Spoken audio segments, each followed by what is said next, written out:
Hola, buenas noches a todos otra vez. Vamos a iniciar.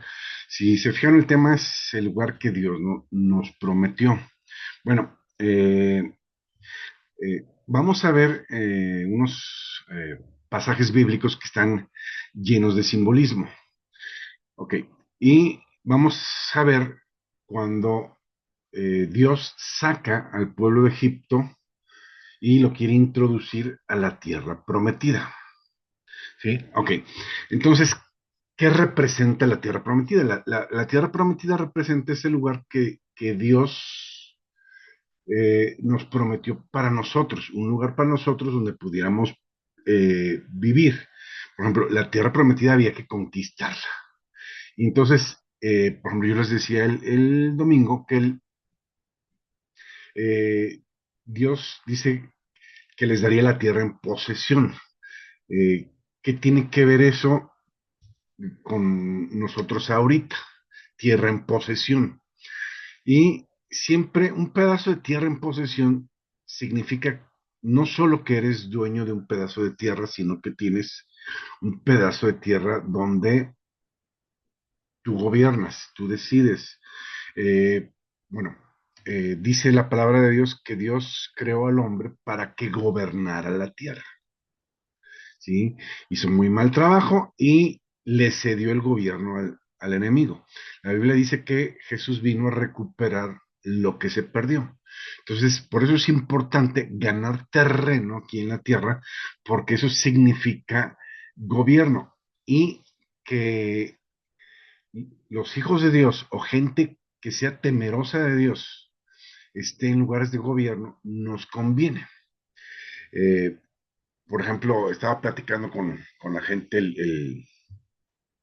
este domingo y alguien por ahí, digo, no voy a decir nombres porque se va a las redes sociales y se puede ir, pero alguien me dijo, es que la política es del diablo.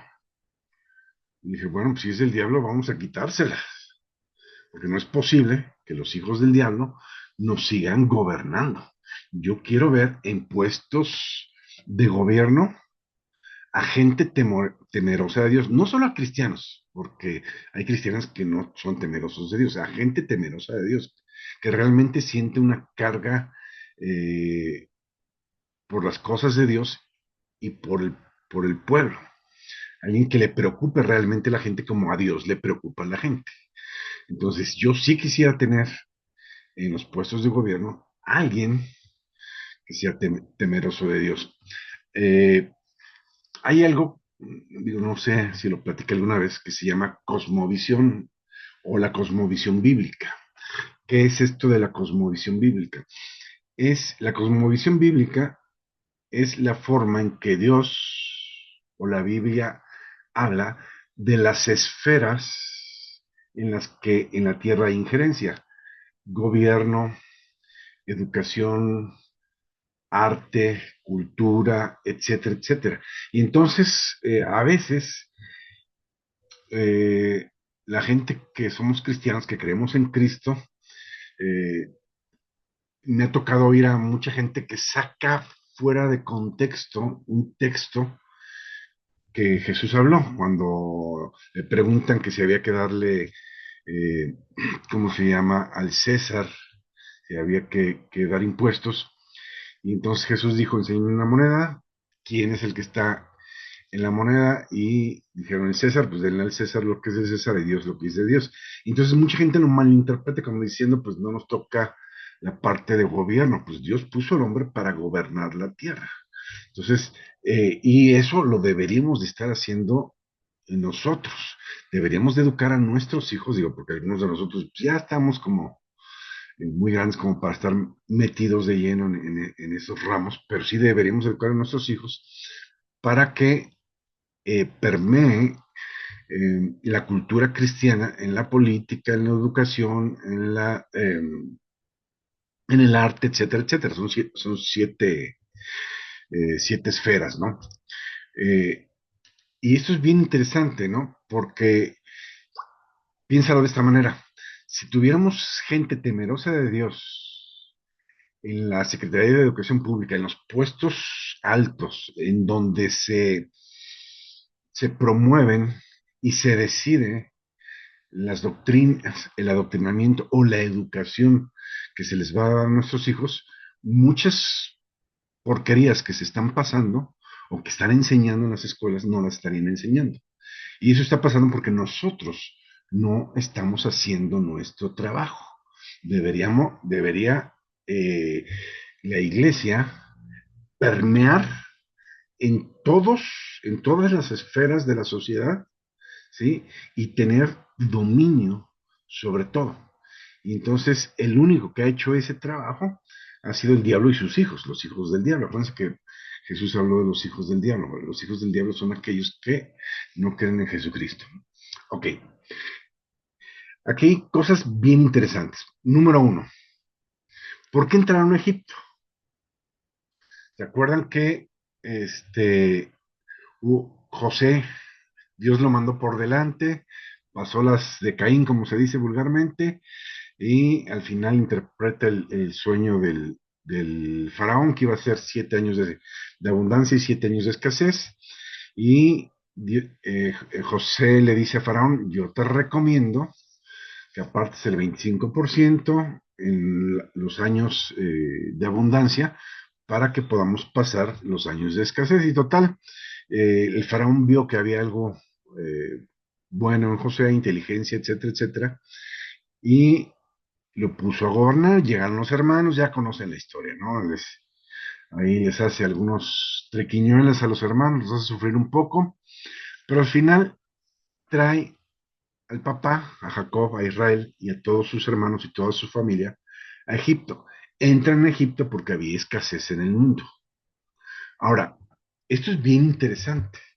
¿Cuánto tiempo debieron de haber permanecido en Egipto? Iba a haber 7 años de escasez. Entonces, terminó la escasez, debieron de haberse regresado a la tierra que Dios ya les había dado. Y nos pasa a todos, ¿no? A todos nos gusta la comodidad. Y por ahí alguien decía que la comodidad es peligrosa. Si cuando alguien se siente cómodo, pues ya quiere permanecer en el lugar donde está cómodo. Por eso se habla mucho que para el éxito hay que salir de la zona de confort.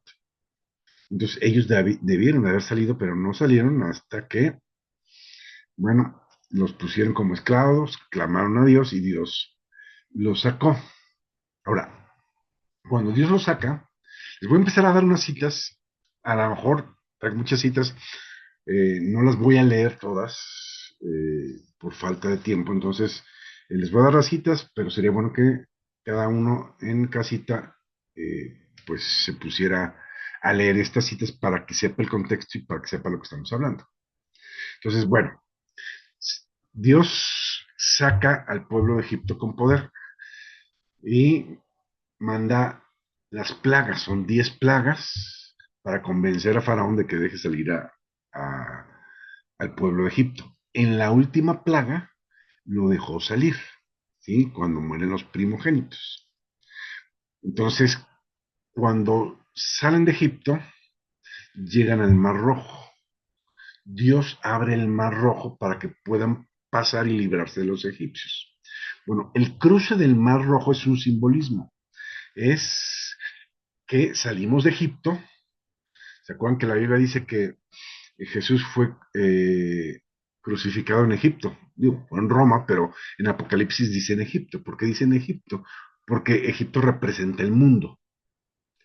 ¿Sí? Son simbolismos que usa la palabra. Entonces salimos de Egipto, salimos del mundo para entrar a la tierra prometida. Entonces, el paso del Mar Rojo es eso. De hecho, dice en el capítulo 10 de Primera de Corintios, habla precisamente de esto, de la salida del pueblo de Egipto, y dice que todos en el mar fueron bautizados. Entonces, que la pasada del mar muerto simbolizaba el bautismo de todo el pueblo de Israel. Entonces, cuando dejamos el mundo y empezamos a servir a Dios, ¿sí? Empiezan las pruebas. De hecho, el primer lugar, alguna vez lo tocamos, el primer lugar donde llegan es un lugar que se llama Mara. La palabra Mara significa amargura. Entonces dice que llegaron a esas aguas, imagínate en el desierto, y no las pudieron beber porque eran aguas amargas. Y entonces ya sabes, ¿no? La historia de siempre, el pueblo quejándose con Moisés, quejándose con los líderes, quejándose con Dios. ¿Para qué nos trajo Dios a este lugar? Para matarnos de sed, etcétera, etcétera. Y bueno, eh, siempre que pasamos del mundo a servir a Dios, va a haber pruebas. Imposible es que no vengan pruebas, imposible es que no haya tropiezo, necesario es que vengan, dice Jesús. De hecho, en la parábola del sembrador, ¿se acuerdan? El sembrador salió a sembrar la semilla, dice, y una cayó sobre espinos, una cayó sobre la calle, una fue en tierra fértil, etcétera, etcétera, etcétera. Entonces, dice que la que cayó sobre espinos es esa, cuando la palabra la escucha alguien, pero después viene la aflicción y la persecución o la prueba, ¿sí? Y al sentirse probados, se apartan, se regresan. De hecho, aquí, si ustedes leen estos pasajes que estamos dando, estamos en Éxodo 15, 22 en adelante, todo el 15, lean el 15, el 16 de Éxodo, habla de eso, ¿no? La gente de repente veía algún problema y decía, regresémonos a Egipto, como si los fueran a recibir con los brazos abiertos después de todo lo que pasó, ¿verdad? Pero bueno, la gente, por eso Dios les decía, duros de cerviz, ¿sí? E incircuncisos de corazón, o sea, no tenían tres dedos de frente, como decimos. Entonces, llegan a Mara, pero aquí hay algo interesante. Todos pasamos por Mara, todos pasamos por momentos amargos, por momentos difíciles, pero en esos momentos difíciles está Dios. Necesitamos entender que los momentos difíciles son procesos en nuestras vidas de formación. Por ejemplo, ahorita estamos hablando de cómo llegaron a Egipto. Llegaron a Egipto gracias a José. ¿Cómo llegó José a Egipto? José fue vendido por sus hermanos a los ismaelitas lo vendieron a Potifar, un funcionario de Faraón, luego lo metió a la cárcel, pasó un proceso, o sea, si hubiera estado en su casa, no hubiera tenido la capacidad de entender al pueblo de Egipto, de comprender ciertas cosas, y este proceso le ayudó a llegar a una maduración para que pudiera gobernar Egipto. Yo les decía en la iglesia, el rey David. Saúl es desechado por desobediente por Dios y le dice Dios al profeta Samuel, ve a casa de Isaí y vas a ungirme a uno de los hijos de Isaí. Entonces, cuando llega a la casa de Isaí, sale el hijo mayor, un hombre alto, fornido, bien parecido, y dice, este es. Y Dios dice, no, a este yo lo desecho. Tú ves lo que todo el mundo ve, yo veo el corazón de la gente. Y entonces, pues al final de que ninguno era de los que estaban ahí, le dicen, ¿no tienes otros hijos? Sí, tengo ahí uno, ahí por ahí desbalagada. No, pues mándalo traer porque no comeremos hasta que no llegue. Y entonces llega David y cuando lo ve, Dios le dice, este es. Y unge a David como rey. Esto es bien interesante, ¿eh? Porque ungió a David como rey cuando tenía, no sé, 15, 16 años. Y la gente piensa, ay, hoy lo ungió como rey, ya mañana es rey. No, te ungieron. Dice que la palabra de Dios define la unción como la capacitación de Dios para realizar un trabajo. Entonces fue ungido como rey y entonces entró en ese proceso de capacitación.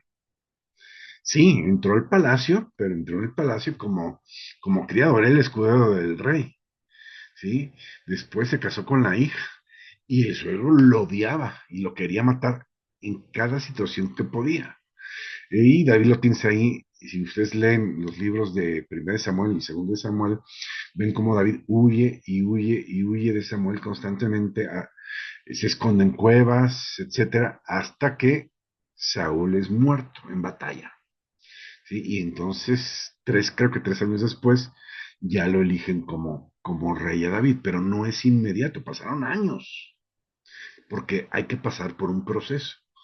Y el proceso es difícil y Dios usa las pruebas para ir quitando las impurezas y ir dando cierta educación y enseñanza a nosotros. Por eso es necesario pasar por las pruebas. Ya ven que muchos dicen que las pruebas fortalecen.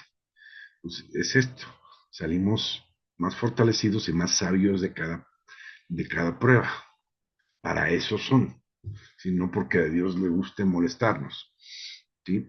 Pero hay sus espacios. Por ejemplo, en Éxodo 15:27, después de salir de Mara, siguen caminando por el desierto, dice, y llegan a un lugar donde hay, creo que son 12 fuentes de agua y 70 palmeras, algo así.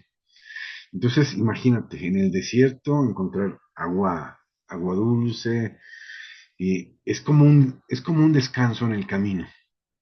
No es el lugar de llegada. Mucha gente cuando llega a un lugar cómodo dice, ay, aquí me quedo. No, es un lugar para que uf, tomes aire y sigas adelante, ¿sí? Porque no se quedan ahí y siguen caminando. O sea, Dios los saca de ahí. Acuérdense que Dios los iba siguiendo.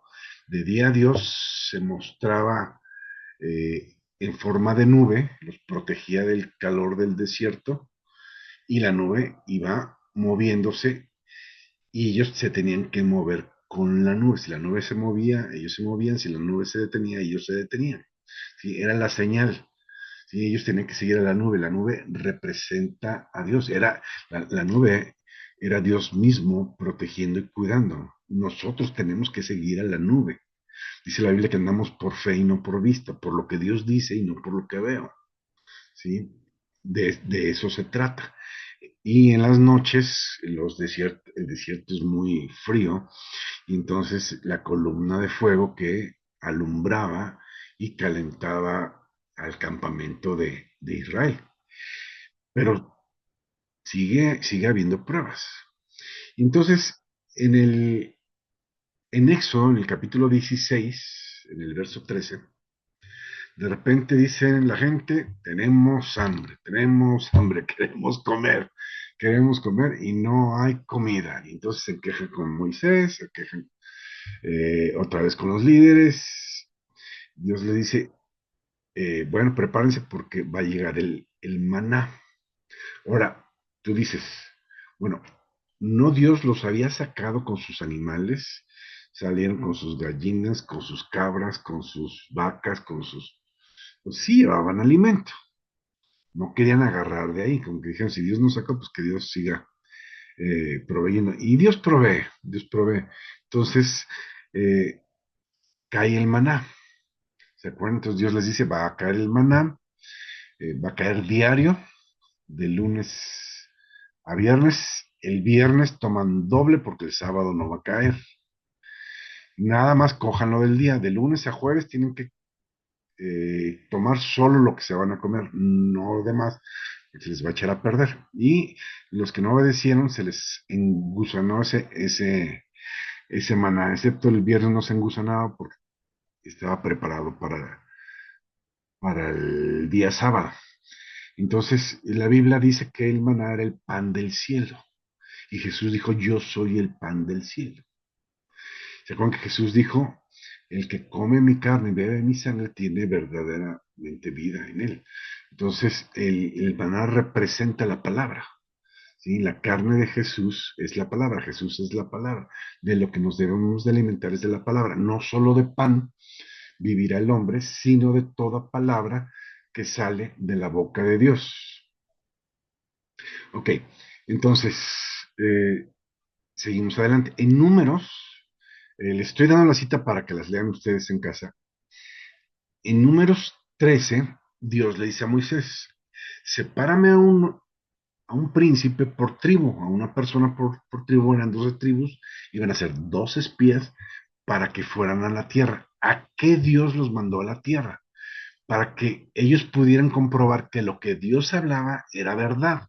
Dios dice, yo los voy a introducir a una tierra que fluye leche y miel, ¿verdad? Entonces, mándalos para que vean que sí. Ahora, obviamente había gente ahí y tenían que llegar a conquistar la tierra, ¿sí? Pero nada más para eso los envió. Y hay algo bien curioso, porque hay gente que ve, en cada oportunidad ve un problema. De repente se presenta una oportunidad y siempre le anda viendo el negrito en el arroz, ¿no? El problema, el por qué no hacerlo, en lugar de el por qué sí, si te está yendo la oportunidad y viene de parte de Dios, hazlo. Y entonces ya conocen la historia, fueron, reconocieron la tierra, trajeron las uvas del tamaño de un balón de fútbol. Y entonces cuando llegan, dice, sí, sí, es verdad lo que Dios dice, es una tierra buena, es una tierra que fluye leche y miel, pero el pastor siempre decía que el pero le daba en la torre a todo lo de atrás. ¿Sí? El pero modifica la oración, pero, o sea, viene lo malo. Y hay gigantes, es tierra que devora a sus moradores, o sea, eran caníbales, etcétera, etcétera. Y estos 12, bueno, estos 10, porque eran 12, y dos tenían, dice la Biblia que Josué y Caleb tenían un espíritu diferente. Los 10 asustaron a todo el pueblo diciéndoles, no, no, no, no, no. Entonces y dijeron Josué y Caleb, vamos, Dios nos prometió darnos esta tierra y Dios nos la va a dar, nosotros comeremos a ellos como pan. O sea, ya habían visto los señales, prodigios y maravillas que Dios había hecho en Egipto. ¿Por qué no repetirlos en el nuevo lugar? Pero asustaron. Pero también aquí fue un error de parte de Moisés. En lugar de convocar a todo el pueblo, porque yo creo que se pasó de optimista ahí Moisés, dejó que los 12 les dieran a todos el reporte. Debió de haber agarrado aparte todos y a ver cómo estuvo. No, que sea. Y entonces ahí en ese momento tratar con ellos antes de. Pero en fin, como castigo por no querer entrar, por el temor te atrasa, el temor te ancla. ¿Qué pasó? Quedaron anclados en el desierto durante 40 años. Lo que debía ser una travesía de 40 días se convirtió en 40 años en el desierto. Y Dios dijo, los que no me creyeron, esos van a morir. Y esos que dijeron, no, pues se nos van a comer unos pequeñitos. Bueno, esos pequeñitos, 40 años después, van a entrar y van a conquistar la tierra, porque de eso se trata. O sea, Dios nos da la tierra para conquistarla. Por eso te decía que en la cosmovisión bíblica Dios tiene que reinar en cada área, ¿sí?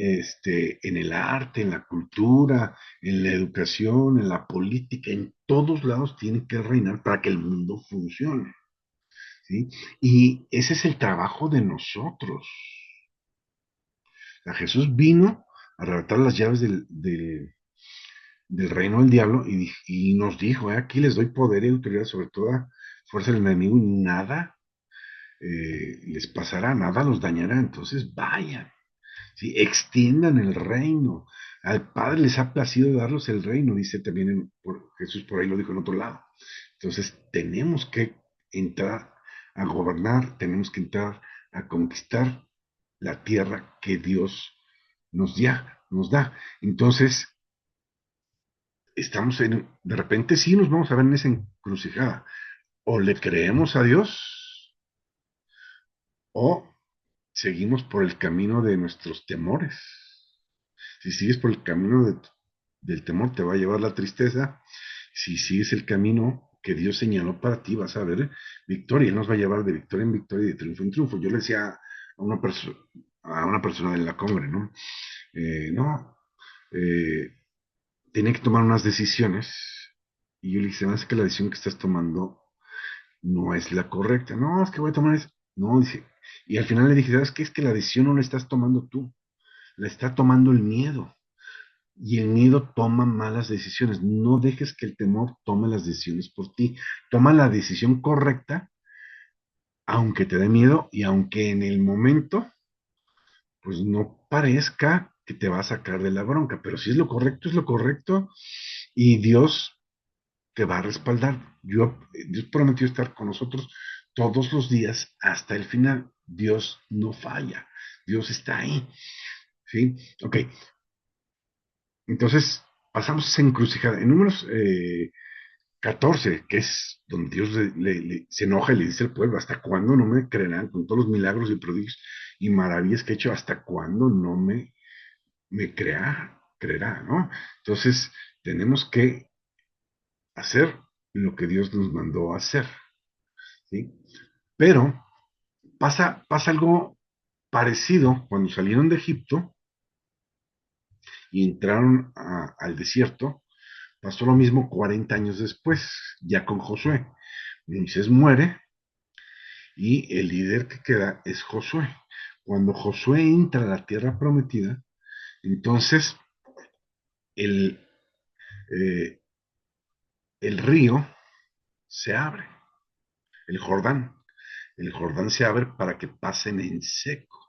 Y la gente de ese lugar vio las maravillas. De hecho, antes de que se cerrara el Jordán, hicieron un altar de 12 piedras y quedó debajo del Jordán. Y cuando entraron a la tierra prometida, esto es bien interesante. Cuando entran a la tierra prometida, ¿sí? Empiezan a comer de los frutos de la tierra y ese día el maná cesa. O sea, cuando no hay que comer, te lo digo ahora sí que por experiencia, Dios suple y Dios da. Pero es una temporada. Y ese tiempo donde Dios suple el alimento milagrosamente es para que aprendas a depender y aprendas a creerle a Dios. Una vez que ya aprendiste a depender de Dios y a creerle a Dios, ya no hay necesidad de que el maná caiga. Ahora tú tienes que irlo a buscar o tú tienes que trabajar por él. ¿Sí? Entonces ellos ya cesó el maná en el momento que entraron a la tierra con Dios. ¿Sí? Hay un pasaje, creo que es en el capítulo de Josué 5:13. Eh, yo creo que con este capítulo terminamos, eh, pero sí sería bueno que lo leyéramos todos. Josué 5:13. Dice, estando Josué cerca de Jericó, alzó los ojos y vio un varón que estaba delante de él, el cual tenía una espada desenvainada en su mano, y Josué, yendo hacia él, le dijo, ¿eres de los nuestros o de nuestros enemigos? Él respondió, no, mas como el príncipe del ejército de Jehová, he venido ahora. O sea, es lo que llaman una teofanía. Es una de las manifestaciones del Cristo preencarnado. ¿Sí? No nos vamos a meter ahorita en ese rollo. Josué llega y ve a este hombre con esa espada y dice, ¿eres de nosotros o de los contrarios? De ninguno de los dos. Y le dice, quítate las chanclas, las sandalias representan tu andar, tu caminar. Dice, porque la tierra donde estás es santa. O sea, lo que le está diciendo es, te voy a dar un nuevo caminar, te voy a dar una nueva dirección. Ahora vas a seguir exactamente la dirección que yo te diga. Si tú haces lo que yo te digo, te va a ir bien. Acontecerá que si escucharas atentamente la voz del Señor tu Dios para poner por obra sus mandamientos que yo te prescribo hoy, vendrán sobre ti todas estas bendiciones y te alcanzarán. Si oyes la voz de Dios y la pones por obra, o sea, si Dios oyes las enseñanzas de Jesús y la dirección que Dios te da a través de la palabra y la sigues, entonces todo lo que hagas, dice, serás prosperado en todo lo que tú hagas. ¿Sí? ¿Quién no quiere ser prosperado en todo lo que hace? Bueno, se me acabó el tiempo, me quedé como a la mitad, pero este es el punto, ¿no? Seguir la directriz directriz de Dios, veamos lo que veamos o sintamos lo que sintamos. Problemas va a haber, sí va a haber problemas, pero ahí está Dios y recuerda que son para enseñarnos y procesarnos. Bueno, les doy gracias por haberse conectado. Nos vemos, primero Dios, mente Dios, el próximo jueves y vamos a acabar como siempre con una oración. Gracias por haber